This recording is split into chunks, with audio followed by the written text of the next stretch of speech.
History is shaped by remarkable individuals, few more so than Flavius Belisarius. As Justinian's greatest general, Belisarius was a master of strategy and a leader who inspired fierce loyalty. His campaigns stretched from Persia to Italy, aiming to restore Rome's lost glory. But first he faced the formidable Sassanid Empire, Rome's ancient rival on the eastern frontier. The Sassanids, heirs to Persia's legacy, boasted legendary cavalry and deadly archers. For centuries, Rome and Persia clashed in a relentless struggle for supremacy. Justinian dreamed of a restored empire, but before he could look west, he had to secure the east. The fortress city of Dara became the flashpoint, a vital stronghold and the key to controlling Mesopotamia. In 530 CE, the Sassanid Shah Kavad sought to assert dominance, while Justinian needed to prove his strength. The fate of the east would be decided at Dara. Here, Belisarius would face his first great test as a commander. 2 empires, 2 ambitions, and 1 battlefield. The stage was set for a clash that would echo through history.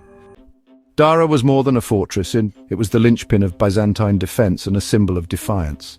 Its loss would open the heart of the empire to invasion. The plains around Dara favored cavalry, the Sassanids' greatest strength. Perozes led a massive Persian army, 40,000 strong, with elite cataphracts and horse archers. They expected an easy victory over the outnumbered Romans. Belisarius commanded just 25,000 Roman infantry, allied cavalry, and his elite butillari. He knew a direct fight meant disaster. Instead, he would use the battlefield itself as his weapon. As the Persians mocked and threatened, Belisarius was quietly preparing. He was not afraid, he was planning. The real battle would be one of wits. Belisarius's answer to Persian might was not higher walls but trenches. He ordered deep, angled ditches before Dara, leaving narrow causeways for his own troops. These trenches would break up cavalry charges, funneling the enemy into killing zones. Infantry held the center behind the trenches. Cavalry waited on the flanks. Hidden behind a hill, Hunnic horsemen lay in ambush. Every position was chosen with care. Belisarius was setting a trap.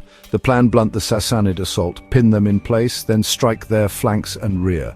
The Persians saw only ditches and assumed Roman fear. But Belisarius had reshaped the battlefield itself. His men gained confidence. The enemy, blinded by arrogance, missed the danger. The jaws of the trap were closing. The fate of armies would be decided not by numbers but by ingenuity. The stage was set for a masterstroke. The battle erupted as Persian cavalry thundered toward the Roman lines. The trenches shattered their charge, leaving them vulnerable to Roman infantry. Perozes sent his left wing to outflank the Romans, but Belisarius's allied cavalry struck back, turning the tide. The Sassanid attack collapsed into chaos. Frustrated, Perozes unleashed his elite immortals against the Roman left. The pressure mounted until Belisarius's hidden Huns charged from behind the hill, smashing into the immortals' rear. The ambush was devastating. The Persian elite broke and fled. Panic swept the Sassanid ranks. Belisarius ordered a general advance. His cavalry surged through the causeways, pursuing the fleeing enemy. What began as a confident assault ended in utter rout. The field belonged to Belisarius. The Sassanid threat was shattered. Dara was saved. Dara was a triumph of intellect over brute force. Thousands of Persians fell. Byzantine losses were light. Belisarius's tactics, trenches, ambushes, and perfect timing became legendary.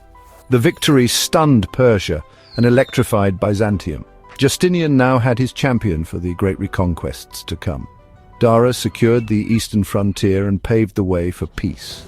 Military historians still study Belisarius's ingenuity at Dara. The battle proved that strategy and discipline could overcome overwhelming odds. The Eastern Roman Empire had shown its resilience, and Belisarius its genius. The legend of the last Roman had truly begun.